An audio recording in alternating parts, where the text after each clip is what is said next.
Assalamualaikum warahmatullahi wabarakatuh. Waalaikumsalam warahmatullahi wabarakatuh. A'udzu billahi minasyaitonir rajim. Bismillahirrahmanirrahim. Wassalatu wassalamu ala asrafil anbiya'i wal mursalin ala sayyidina Muhammadin abdika wa rasulika ala nabil ummi wa ala alihi wa sahbihi wa barik wa salim tasliman katsira amma ba'du. Bapak, Ibu, saudara-saudaraku jamaah jami'iyah yang sama hadir pada kesempatan ini, kesemuanya atas kehendak Allah Subhanahu wa taala, yang mana Allah selalu memberikan pertolongan kepada kita semua bisa mengikuti atas ngaji bareng-bareng. Semoga dalam segala niatan kita semua benar-benar dicatat oleh Allah Subhanahu wa taala, menjadikan suatu amal yang hasanah fid dini wad dunya wal akhirah. Bapak, Ibu, saudara-saudaraku rahimakumullah, kalau kita melihat kita sebagai hamba Allah, atau dalam artian sebutan sebagai manusia, ini kalau dipikir unik dan istimewa,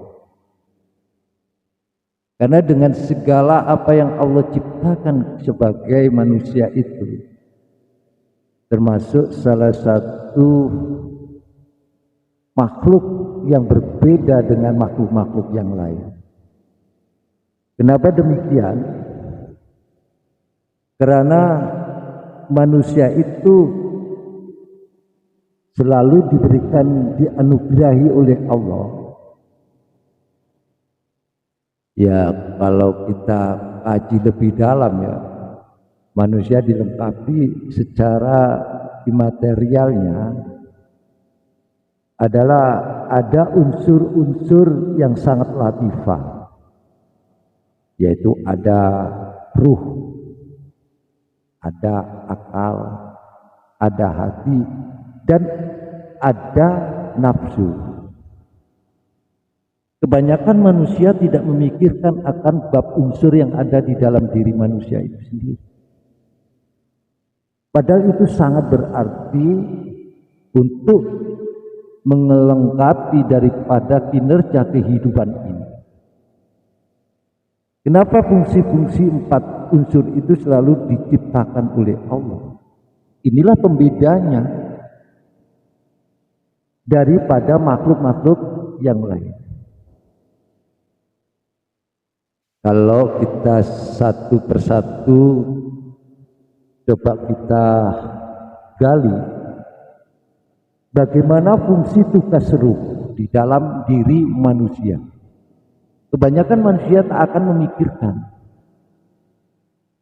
hakikatnya ruh adalah condong kepada pendekatan diri kepada Allah. Ya, ini fungsinya ruh adalah di dalam kesejatian atau kehakikatan, dan dia selalu berhubungan dengan Allah Subhanahu wa ta'ala. Yang kedua ada namanya akal. Nah, akal ini fungsi tugasnya adalah ya kalau kita mesti untuk berpikir atau menghitung. Ini fungsi akal. Kalau hati menunjukkan fungsinya adalah keimanan. Dari segi keimanan inilah timbul suatu mahabbah atau kecintaan. Ini fungsi-fungsi di tiga kriteria ruh, akal, dan hati. Yang terakhir adalah nafsu atau nafsu. Yang kebanyakan nafsu itu mendorong kepada kesenangan-kesenangan atau di dalam sifat kemarahan. Bapak, Ibu, dan saudara-saudaraku yang dimuliakan Allah. Coba kalau kita sering untuk mengkaji diri, ya maaf Bapak Ibu, karena kita jarang sekali memikirkan apa yang ada di diri kita. Yang kita pikir kebanyakan yang di luar kita secara pandang basariah ini. Akhirnya tertutuplah apa yang bermakna sebenarnya kita sebagai hamba Allah atau sebagai manusia. Jelas bahwa di dalam 4 komponen ini terpadu dalam satu kesatuan. Tidak mungkin akan terpisahkan. Fungsi tugasnya pun sendiri-sendiri. Ya, kalau kita lebih melihat lebih dalam bahwa manusia itu adalah dalam hal secara kita teliti adalah spiritual. Ada energi yang positif dan ada energi yang negatif. Kenapa di dalam diri kita jarang menggali dan mengkaji akan diri? Karena banyaknya disibukkan oleh apa yang kita pikirkan. Jadi tugasnya hanya akal yang banyak untuk berpikir. Walaupun pada hakikatnya adalah akal itu yang bisa menerjemahkan di dalam kehidupan. Tapi kadang-kala akal itu ada positif dan ada negatifnya. Ya kalau kita menggunakan suatu akaliah untuk berhitung, ya contoh tidak begitu. Tapi kalau hati adalah bab keimanan yang memunculkan suatu rasa di dalam rasa kita. Jadi kita kenali yang sirih adalah rasa. Kekuatan manusia, kekuatan hamba Allah itu pertimbangannya dirasai. Bila hati yang bergerak menuju di dalam kedekatan Allah untuk keimanan, pasti timbul positif di dalam kinerja muamalah. Tapi kalau hati itu bercondong kepada sifat-sifat yang kerendahan, ini akhirnya membuat diri kita tidak bisa mengetahui dalam hal-hal petunjuk-petunjuk Allah. Akhirnya bisa menimbulkan dorong-dorongan nafsu itu yang mengajak suatu kesenangan, dalam artian bisa membawa hati kita kadang muncul kepada yang negatif. Contohnya akhirnya timbul suatu riya, ujub, ya, ataupun takabur. Juga kadang-kala sampai kepada hasud. Dan dari hal yang membawa diri kita kepada kemudaratan ini, karena kita jarang sekali mengkaji diri. Kenapa sih saya ini kok timbul perasaan atau perilaku di dalam gejolak hati lintasan ini menjadi hasud atau riya atau ujub bangga diri atau sombong? Kenapa tidak dipikirkan? Padahal kesemuanya itu Allah tidak ridho. Kenapa kita tanam terus? Tidak ada konsekuensi diri yang benar di dalam pengabdian diri kepada Allah. Makanya prosesinya sebagai hamba Allah, kita perlu belajar dan belajar. Seperti Bapak Ibu ya, yang sama hadir pada saat ini selalu mengistiqomahkan dalam thalabi ilmi. Ini bentuk kalau Bapak Ibu tidak ada nur cahaya di hati Bapak Ibu sekalian, tidak mungkin. Mengistiqomahkan itu sangat berat. Jarang sekali. Sampai sudah berapa tahun mengistiqomahkan walaupun orangnya sedikit, tapi dengan keteguhan hati ada titik nur iman yang ada di dalamnya, itu diperjuangkan sampai kita nanti kembali kepada hadirat ilahi. Insya Allah petunjuk Allah akan membimbing. Jadi dalam arti umpama Bapak Ibu ini dalam pembicaraannya atau dalam suatu kalimat lain mengatakan bahasanya kita berjanji pasti ini ditepati. Kenapa kita sering membuat suatu alasan walaupun pada hakikatnya manusia banyak problema yang dihadapi. Tapi kalau kita kembali kepada hati nurani yang akan membimbing kepada diri kita ke jalan-jalan ridho Allah, walaupun susah, walaupun berat, kita selalu melangkahkan kaki kepada jalan petunjuk, torekotnya kepada Allah Subhanahu wa Ta'ala. Ini bukti tanda bahwa hati itu ada nurul iman. Jadi iman itu tidak hanya sekedar diucapkan di dalam lesan ini.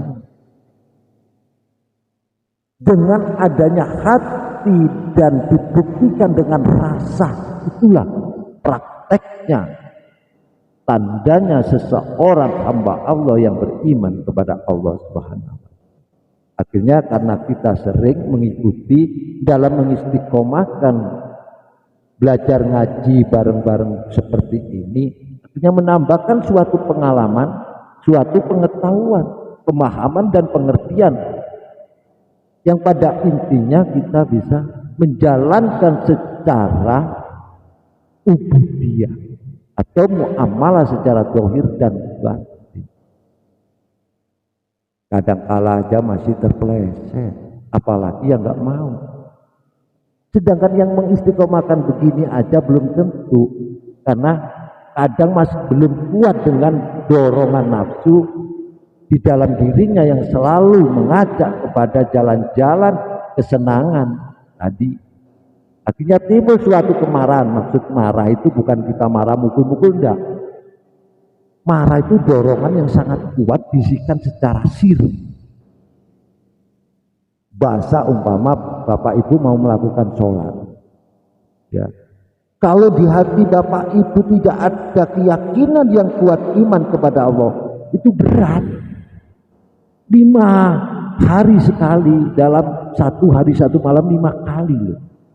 Itu berat sholat itu. Kalau tidak ada iman di dalam hati dan kekuatan rasa, 1.000.000 kalimat iman di hatinya, tapi kalau rasanya itu tidak memberikan dorongan, tidak akan mampu. Inilah perlunya, ya. Tapi kenapa sebaliknya, kalau seandainya kita semua dikala melakukan suatu aktivitas mulai pagi sampai maghrib, umpama ini ya, maaf Bapak Ibu, ini sangat kuat kita melakukan. Kenapa? Alasannya apa? Kita kerja mulai pagi, umpama disuruh bos, ya, umpama kita ikut kerja di perusahaan ataukah itu di dalam konstruksi ataupun kerjaan yang lain, berdagang atau yang lain pun banyak. Kenapa kita sampai pagi sampai jam 12 malam itu kadang kuat? Alasannya apa? Karena yang kita cari itu nyata. Bener enggak? Hah? Benar kan? Karena nyata. Tapi kalau tentang iman seperti ini, semua Bapak Ibu yang selalu mengistiqomahkan di dalam suatu majelis ilmi, ini goib. Jawabannya bukan di dunia. Nanti tahu bila mana kita kembali kepada hadirat ilahi, itu tahu jawab. Nah inilah kadang kala, apalagi di dalam kriterianya manusia yang dilengkapi, ya, banyak secara psikolognya adalah ada imaterialnya diri manusia itu tadi. 4 macam, ruh, akal, hati, dan nafas atau nafsu. Dalam komponen 4 ini dinamakan jiwa. Biar paham ngajinya ya. Jadi biar paham, selama ini nggak paham. Yang 4 itu apa sih dalam bentuk istilahnya dipersatukan itu namanya jiwa. Kalau yang dohir ini bukan basaria, jadi jiwa. Bagaimana jiwa seseorang kalau dia melakukan hal kepada kebenaran pasti terlihat di dalam fis atau wajah. Itu gejolak di dalam hatinya. Kalau hatinya kusut, hatinya kacau, galau, itu wajah ini, fis ini kelihatan. Ini nggak bisa, mau ditipu nggak bisa. Ya, makanya bagi orang-orang yang beriman, dia selalu memandang Tuhannya, selalu berseri-seri. Karena iman letaknya bukan dalam ucapan, tapi keseluruhan di dalam hati dan rasa. Sampai tingkatan kita bisa secara torekotnya, jalannya untuk ibadah sampai menuju ubudiyah. Setelah mewujudkan suatu ubudiyah, baru kita musyahadah ke rububiyah. Itulah konteksnya tauhid yang paling tinggi. Ya, coba. Apalagi kalau kita tidak mengenal, mengetahui, mempelajari dan menggali di dalam jiwa kita yang 4 unsur ini, sudah jelas tugas fungsi-fungsinya sendiri-sendiri. Akhirnya kalau kita terseret kepada hati, ada 2 macam. Ada yang kepada jalan kebenaran, ada jalan yang salah. Contoh yang salah umpama kita hasud. Hasud ini lebih tinggi daripada orang yang masih pamer atau orang masih bangga diri, ya, ataupun itu sombong. Ini paling parah itu hasud. Makanya tema saat ini, ayo kita belajar mengoreksi diri, selalu mengintrospeksi diri, mengevaluasi diri dari sifat-sifat yang sangat tercela di hati kita. Hati-hati ini ya. Kenapa sih orang hasud itu contohnya gimana? Hah? Bapak Ibu, contoh gini aja, saya ambil contoh. Bila mana di antara Bapak Ibu ini mendapatkan suatu nikmat, contoh nikmat rezeki ataupun dilebihkan oleh Allah, bisa umpama Allah menghendaki saat ini si A ini bisa beli mobil, ya umpama ini ya gambaran atau contoh. Kalau hatinya itu ada dengki, iri, dengki, itu namanya hasud. Wah, dia sudah ngatain yang macam-macam, nggak rela, dalam artian ada saudaranya yang bisa istilahnya diberikan oleh Allah Subhanahu wa ta'ala karunia rezeki, itu dia iri, dengki, maunya dia sendiri. Nah, itulah tanda-tandanya orang hasud. Umpama kata ada orang yang sukses, waduh, bener-bener ini kalau nggak dengan dibekali iman yang kuat, pasti muncul kehasutan di dalam diri. Nyata. Tidakkah di situ juga kalau kita lihat di dalam suatu kitab, ya, keterangan kitab Bidayatus Salikin dari Imam Al-Ghazali itu telah memaparkan, coba saya bacakan ya. Ini nanti ada sedikit kajian kitabnya biar paham di dalam pandangan Imam Al-Ghazali telah dipaparkan di dalam petuanya. Kata Imam Ghazali, wa'lam anna hasada haramun wa huwa ang tuhibba zawalan na'mati min ghairika wa tuhibbul nuzula musibatin bihi wala takramul munafasatu wa ya antuk faqitan lahu wa tastahya li nafsika mislahu wala tuhibbu zawalaha minhu. Ini maksudnya Imam Ghazali memberikan suatu peluang dalam pengertian atau artinya ketahui olehmu bahwa dengki itu dilarang. Ya, jelas ya. Ini dalam paparannya, sudut pandangnya, pengertiannya Imam Al-Ghazali di dalam kitab Salikin ini. Ya, jadi ketahui olehmu bahwa dengki itu dilarang atau haram. Yaitu bahwa bila mana suka engkau akan hilang suatu nikmat daripada orang yang lain. Jadi tadi gambarannya kalau ada orang yang mendapatkan suatu nikmat, kadang kala itu kita itu cemburu. Tapi cemburunya nggak sehat. Ini ya banyak sekali. Cobalah mungkin di lingkungan bapak ibu ya pasti ada. Cobalah diam. Nanti bila mana itu ada orang yang membangun rumah, wah dia tanya duitnya dari mana ya, macam-macam kan, kerjaannya apa ya. Ini pasti timbul seperti itu karena apa? Di dirinya tidak dibekali suatu iman itikad yang kuat. Dan kalau orang yang benar-benar beriman hanya kepada Allah, dia bersyukur, alhamdulillah saudaraku atau tetanggaku menunjukkan bahwa itu adalah anugerah Allah atas karunia Allah yang diberikan, mudah-mudahan menjadikan barokah, mungkin bisa kembali kepada kita. Nah,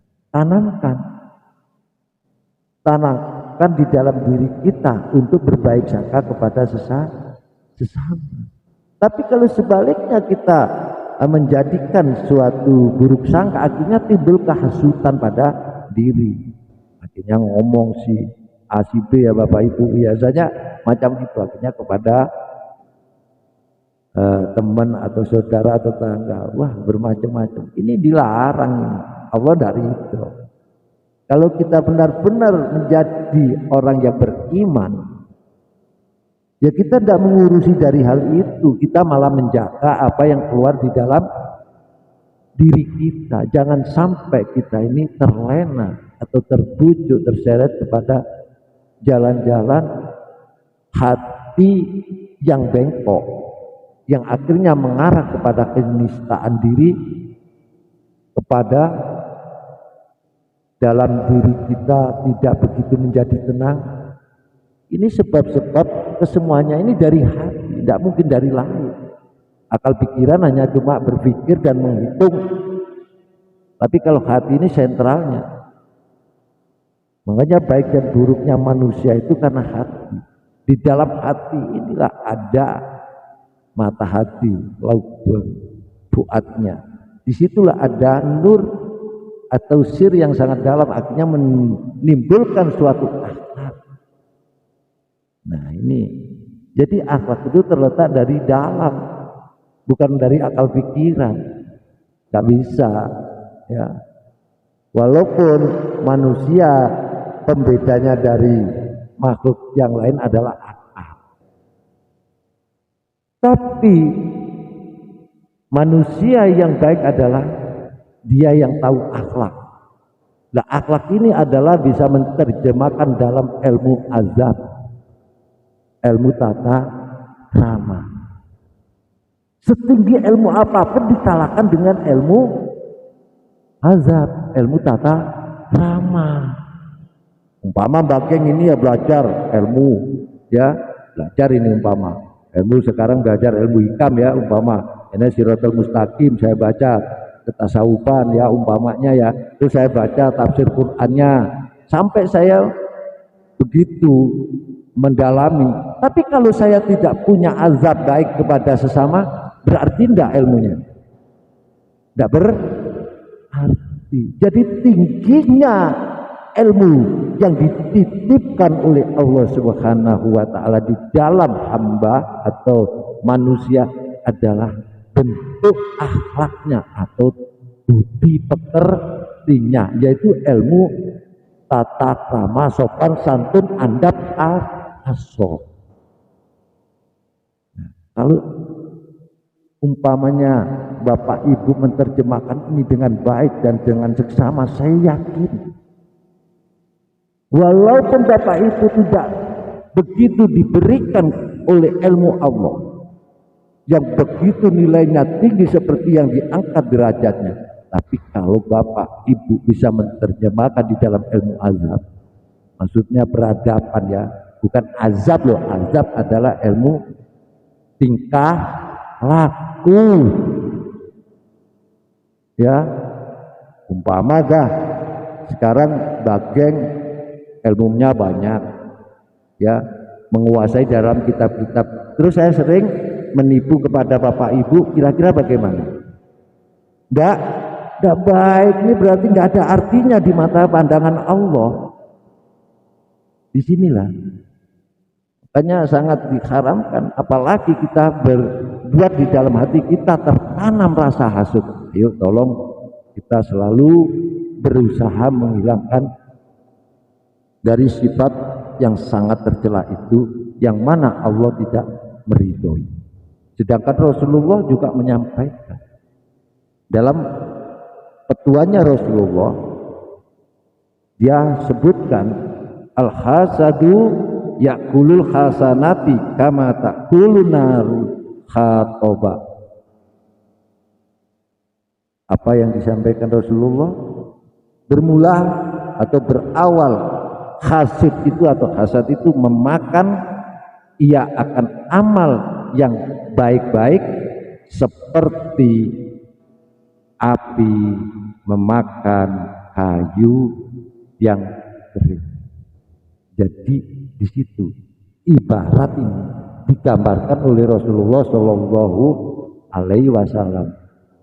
Jadi kalau kita ada rasa sedikit aja hasud, iri, kedengkian di dalam diri kita, ini sama aja membakar amal-amal kebajikan kita.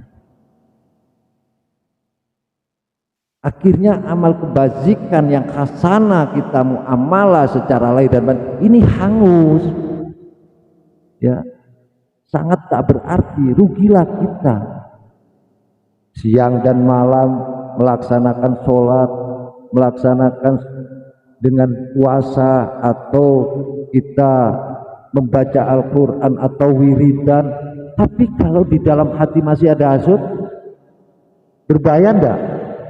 Berbahaya. Ayo tolong kita belajari prosesi ini. Caranya bagaimana? Ya kita harus penuh dengan ekstra riyado atau latihan. Jadi kalau kita mau untuk mendidik di dalam diri kita sendiri, semakin hari di mana ada suatu kesempatan itu Allah berikan, selalu kita didik diri kita dengan sifat-sifat yang membuat diri kita kepada jurang kenistaan.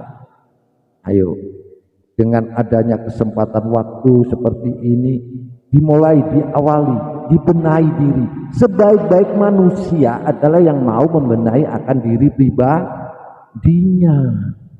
Sudahlah, setinggi ilmu apapun, walau masih meremehkan seseorang, walaupun masih memojokkan seseorang, atau masih dalam arti mencaci seseorang, atau merendahkan seseorang, ini tidak berarti.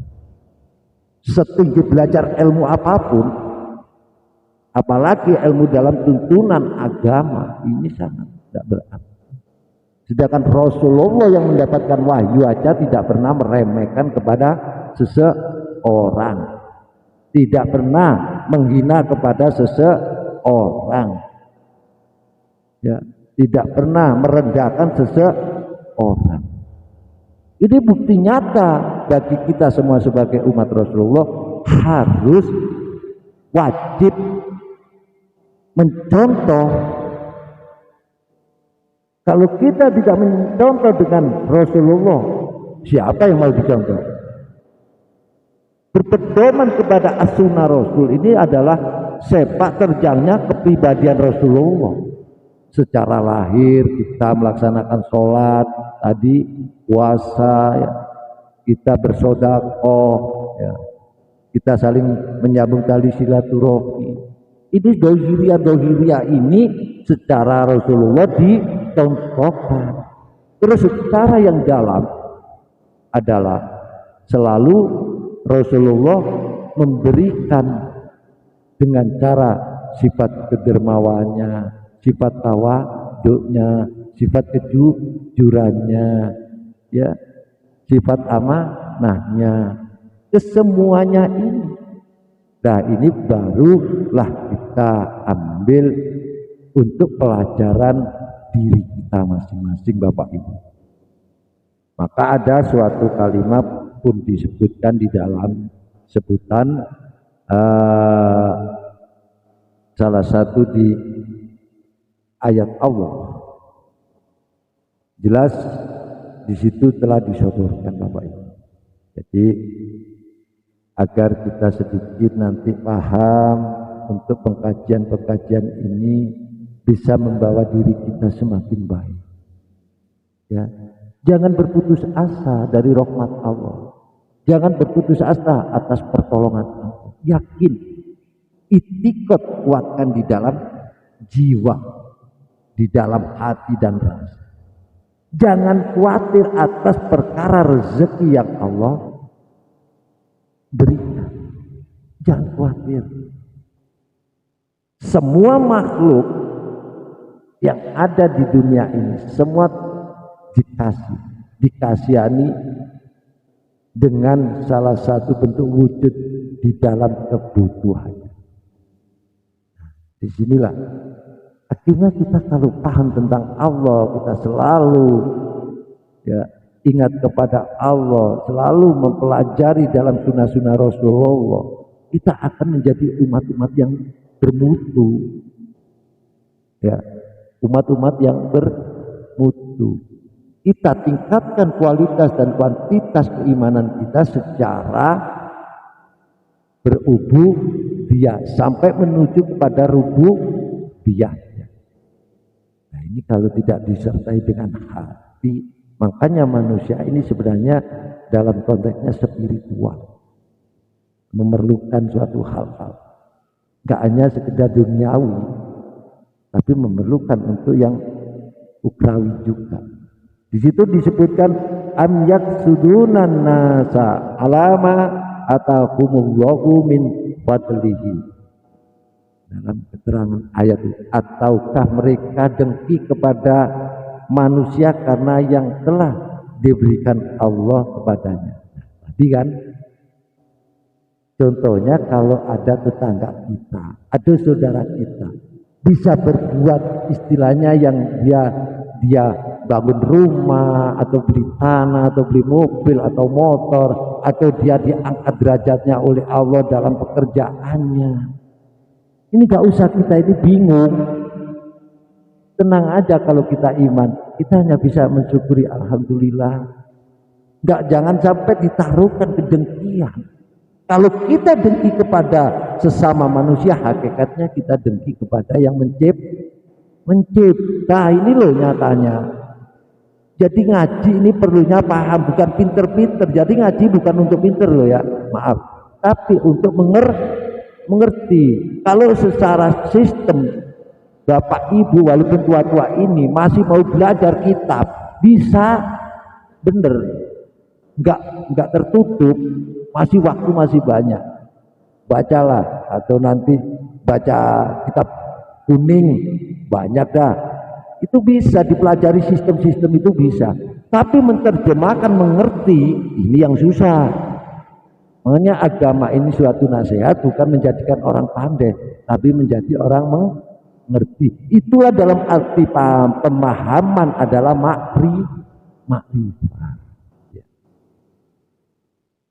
Jadi kalau kita makrifat itu bagaimana cara makrifat Rasul, bagaimana cara makrifat Quran, bagaimana cara makrifat Allah, kan ada itu. Kitab-kitabnya banyak itu. Ya kalau kita nggak memahami dari hal kesemuanya, mungkinkah kita akan bisa mengerti? Makanya dengan mengistiqomahkan suatu kegiatan seperti ini Bapak Ibu, ya adalah kita termasuk mengikuti sunnah-sunnah Rasul. Jadi Rasulullah selalu mensiarkan kepada semua manusia yang arahnya adalah menuju kepada jalan-jalan yang terbaik dan mengangkat nilai-nilai manusia agar dia bisa berbeda dengan makhluk yang lain. Yaitulah tugas Rasulullah adalah membentuk, menjadikan sebagai umat-umatnya menjadi akhlak yang karim ini. Jadi letaknya Rasulullah itu ada tugasnya, mandat dari Allah Subhanahu wa taala. Dia samping menyampaikan wahyunya itu, dia benar-benar menata kepribadian manusia. Kalau memang kita umatnya Rasulullah, kenapa kita lari? Harus mengikuti.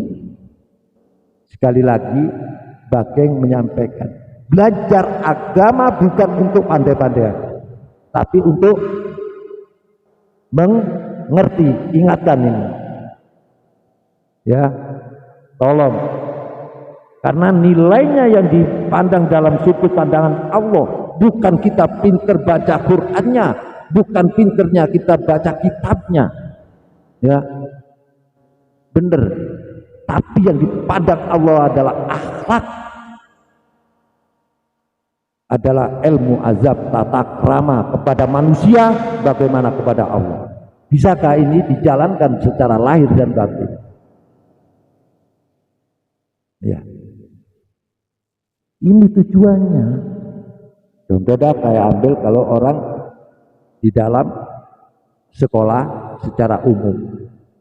Ya dulu kan bapak-bapak juga, Mbak Keng juga pernah sekolah. Saya tanya kepada guru saya waktu itu, Bu, maaf, saya sekolah ini sebenarnya tujuannya apa? Biar kamu pandai. Saya jawab, saya waktu umur 8 tahun. Tidak Bu, kalau saya pandai nantinya saya bagaimana? Ya, kalau saya inginnya mengerti Bu. Dia Bu guru saya bingung. Kok anak kecil ini sudah bisa jawab itu?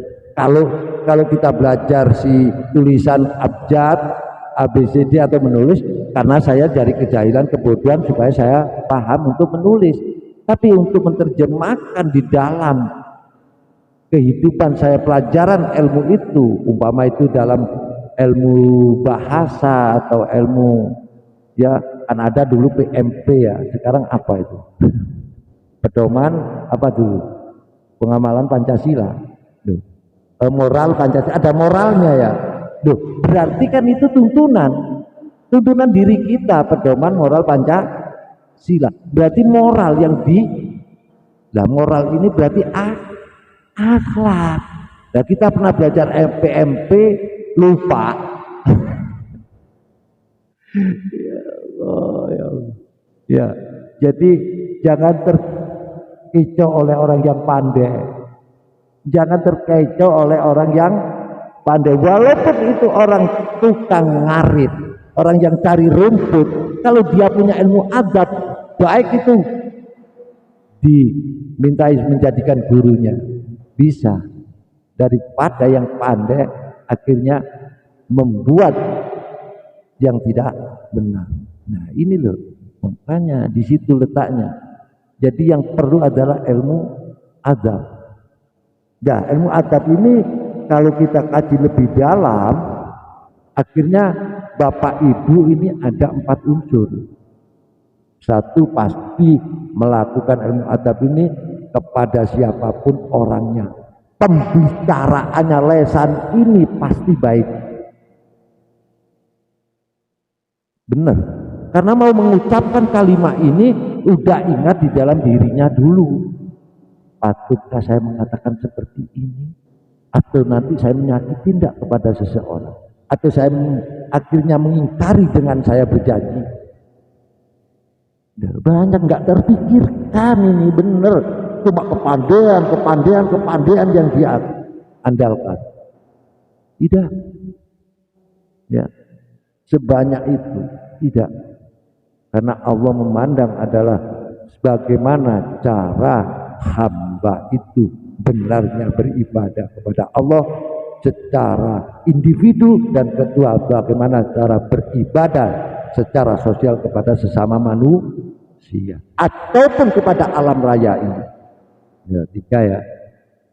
Jadi caranya jadi hamba Allah yang berguna, yang manfaat. Satu, bagaimana kita menaruhkan keimanan yang benar hanya kepada Allah mutlak, tidak kepada lainnya. Yang kedua, bagaimana kita berinteraksi, berkomunikasi sesama manusia, harus menanamkan akhlak yang baik. Ketiga, jangan sampai merusak di dalam alam raya ini. Baru nanti tercatat di akhirat. Ya, bener ini, buktikan nanti. Kalau kita sudah mati tidak ada apa-apanya, nanti balik coba dibuka di ayatnya. Kan ada itu di ayat apa itu? Di surat itu. Ya kalau begini tahunnya ya Allah saya kembalikan ke dunia lagi. Walaupun ya saya melakukan, walaupun sesaat saya melakukan suatu kebaikan. Mungkin Bapak Ibu nanti kalau baca Al-Quran ya ketemu ayat yang artinya itu. Ya kalau tahu begini saya kembalikan di dunia lagi walaupun saat saya tak melakukan suatu kebaikan. Jadi kebaikan itu adalah ilmu lakuk, ilmu tata krama, ilmu azab, yaitu terletak di dalam hati dan rasa. Inilah namanya iman. Paham enggak? Ya, biar enggak terkecoh lah yang diandalkan kepandaian. Artinya malah enggak menjadikan baik nih. Introspeksi aja kepada diri. Ya ini lebih baik. Maaf Bapak Ibu, Baking mengajak begini karena apa? Namanya ngaji bareng-bareng. Makanya Baking mengajak ngaji bareng-bareng menunjukkan bahwa Baking sendiri adalah tidak pandai. Kalau saya pandai enggak macam seperti ini. Pak kabur nantinya, bangga diri. Kalimatnya. Saya makanya mengajak, saya menghargai Bapak Ibu yang selalu hadir. Bersama-sama belajar. Inilah perlunya belajar di situ. Akhirnya tertanamlah jiwa-jiwa Bapak Ibu kesemuanya menjadi hamba-hamba Allah yang benar-benar mengikuti akan ajaran-ajaran Allah, sunatullah dan sunnah Rasul. Insya Allah siapapun orangnya kalau mengikuti akan yang benar pasti dia menuju kepada jalan yang benar. Itu kembali kepada diri kita. Ada kalimat Allah itu menurut apa? Prasangka hambanya. Ini camkan ya, ingat-ingat setiap kita jaga, dalam arti jaga ini bahasa Malaysia. Kalau bahasa Indonesia kita pas apa di mata apa? Terbuka. Istilahnya nggak tidur ya. Itu jaga namanya. Nah itu kita mulai itu mata terbuka, kita harus selalu siap mengoreksi diri. Kalau Bapak Ibu kesemuanya menerjemahkan dengan ilmu azab, anak kecil, kepada anak kecil kita hormat. Bener Bapak Ibu, cobalah di dalam hadis atau keterangan lain, anak kecil keadaan fitrah kita dulu fitrah ya. Walaupun sekecil anak itu melakukan suatu pelanggaran yang kemaksiatan, masih belum akil balik, dia katakan oleh Allah dia masih suci. Makanya kita sama anak kecil, ayo kita pelajari. Kenapa sih anak kecil ini dikatakan masih keadaan fitrah, keadaan suci sebelum akil balik? Nah ini loh, karena dia tidak bisa memikirkan hal-hal yang ragu di dalam hatinya. Tapi kalau setelah kita terbuka oleh tirai daripada akil balik, muncullah syahwat diri. Ini loh mulai ada dorong ya. Jadi timbulnya kerusakan manusia, jauhnya dari Allah adalah tandanya mulai di awal kita akil balik. Di situ timbul nafsia birahi yang akhirnya bisa mendorong kepada hal-hal atau yang baik atau yang buruk. Ini bisa jauh dari Allah. Makanya anak kecil dikatakan suci karena dia tidak ada pola pikirnya atau hatinya itu yang bermacam-macam. Malah kalau kita sudah bercampur aduk, benar bisa jadi salah, salah bisa menjadi benar. Ini belajar ya, selalu kita tingkatkan belajar. Benar-benar.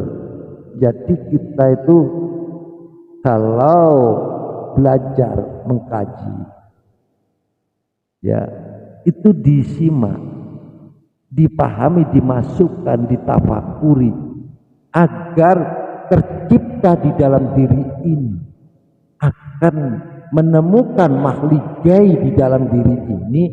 Dengan ilmu-ilmu Allah itu akhirnya bisa menembus ke relung hati dan rasa kita. Setinggi ilmu apapun kalau tidak didasari dengan praktek, apa iya ini nonsens. Karena jawabannya adalah praktek, bukan pinter diplomanya, bukan praktek. Ya, kadang manusia bisa menipu Allah. Ya, berani masian. Contohnya menipu Allah itu apa? Berkhianat dalam janji, itu sudah menipu Allah. Tapi pada dasar dohiriannya adalah berbicara sesama. Tidakkah ucapan itu adalah doa? Kenapa tidak dijaga lesan ini ibarat pedang? Kalau setiap ucapan ini menjadikan suatu tanda doa, kalau kita berkhianat berarti Allah ridho enggak? Enggak ridho. Cobalah umpama bapak ini sama ibu yang sana ya, terus Bu, maaf saya besok hari datang ke ibu mau bantu dalam hal apa keperluan ibu. Terus yang ibu itu tanya sama bapak ini ya, oh iya, alhamdulillah, bener Bu, saya sampai dia sumpah nama Allah, demi Allah Bu besok pagi saya datang, saya mau membantu. Pada akhirnya si bapak ini hanya pura-pura, nggak menepati akan janjinya. Ini yang seperti ibu adalah dia menunggu. Berarti ingkar mengkhianati ini sudah menjadikan titik nokta hitam di dalam hatinya bapak ibu tadi, menanamkan. Lah ibu kecewa, dalam kekecewaan ini di dunia nanti di pengadilan Allah tidak ada suatu amal apapun yang menjadi ucapan tingkah laku kita, pasti nanti terbuka, tidak ada yang tersisa apapun, akan jelas nyatanya. Disinilah Bapak Ibu kita harus berhati-hati kalau benar-benar kita mendalami suatu agama ajaran Allah dan sunnah Rasulullah. Ayo tolong sama-sama kita belajar yang benar lahir dan batin. Kita tidak peduli apa-apa, yang penting kita didik diri kita aja. Bagaimana dalam posisi diri kita di hadapan Allah dan bagaimana posisi di hadapan sesama manusia. Sudahkah? Makanya saya sering menyampaikan, kalau ingin jadi orang baik, tanyakan kepada saudaramu, tanyakan kepada keluargamu. Jangan malu minta saran atau untuk penilaian. Kalau kita merasa tidak mau dikoreksi oleh orang lain, berarti merasa benar, ini akan menjadi fatal. Benar. Kalau ada teman atau sahabat yang mau antum kurang begini-begini, kita jangan marah ataupun kita kecewa, malah kita berbahagia dan berterima kasih. Terima kasih sobat, antum memberikan pendidikan kepada saya sangat berterima kasih. Mudah-mudahan Allah selalu memberikan bimbingan dan petunjuknya serta dalam hidayahnya. Begitu loh. Tapi nggak mau manusia itu meminta, maunya mengoreksi kepada yang lain terus. Ya, nyata ini. Cobalah kita lihat di media atau di YouTube. Waduh, debat tok itu. Ya, untungnya apa sih? Padahal ini adalah pengabdian diri kepada Allah. Tidakkah Allah sudah mengatakan, sudah menyampaikan, aku menciptakan manusia dan jin untuk beribadah kepadaku. Sudah jelas kok ini. Ya kalau itu konteksnya berarti kita hanya beribadah kepada Allah yang benar-benar dulu. Tapi ada syaratnya Bapak Ibu ya. Mau masuk kepada ranah musyahadah kepada Allah tingkat makrifat, itu harus syariatnya kuat. Contohnya apa? Kita harus bersosial, kita harus baik sesama manusia, jaga lesan dan tingkah laku, baru bisa menuju kepada Allah. Sebaik apapun kita kepada Allah, tapi kalau dari sesama manusia masih mengatakan bahwa kita adalah masih dalam cacat diri, belum bisa sampai. Inilah yang perlu. Makanya dua jalan Torekoh ini adalah satu, kita berindividu kepada Allah secara hablu minallah, yang kedua adalah secara hablu minanas. Tapi suksesnya manusia yang dipandang oleh Allah adalah kamu kalau bisa mencintai sesama manusia, saling mengasihi kepada sesama manusia, akan aku cintai diri kamu dan aku akan sayangi diri kamu. Pegang aja di ayatnya. Ada enggak di ayatnya? Wala khaufun alaihim walahum yak. Dia wali Allah itulah yang tidak merasa takut, tidak merasa ada kekhawatiran. Kenapa? Karena dia menerjemahkan hidupnya sesama manusia dan langsung secara individu kepada Allah Subhanahu wa Ta'ala. Nah, sini ya. Jadi ayo kita terus gali diri kita, nggak usah mikirkan yang lain, nggak butuh pandainya, udah kalau pandai gampang, bener, sekarang nggak bingung, tapi mempraktekkan pengertian inilah yang susah. Ya, bener, disitulah makanya harus benar-benar di dalam kehidupan ini kita benar bisa merasakan bagaimana bisa baiknya diri kepada sesama dan bisa baiknya dalam pandangan.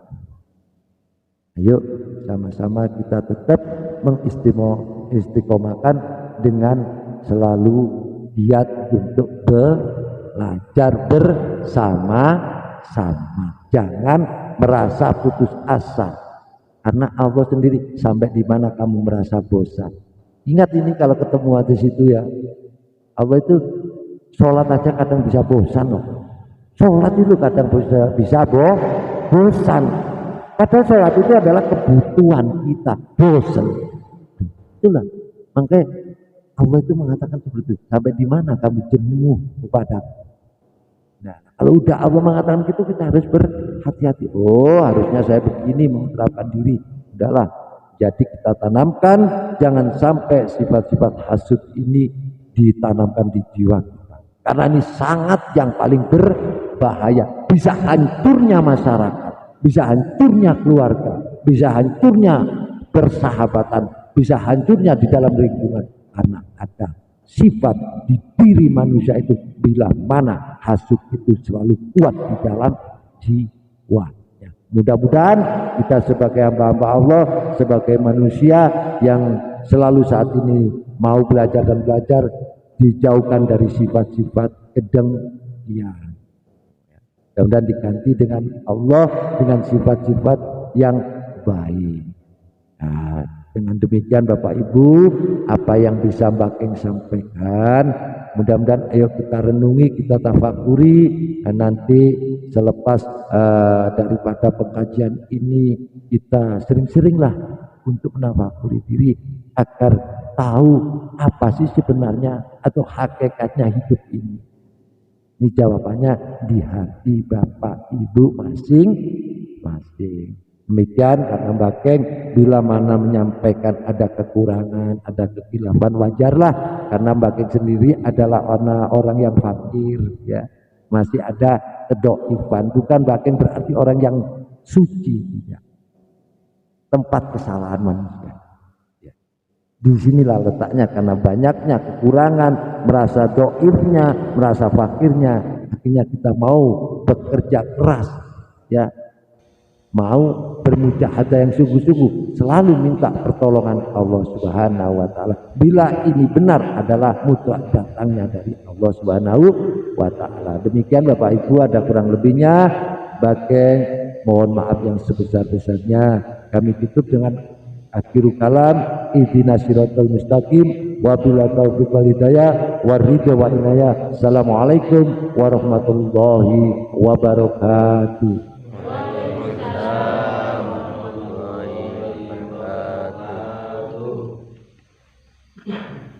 Iki padepokan budaya luhur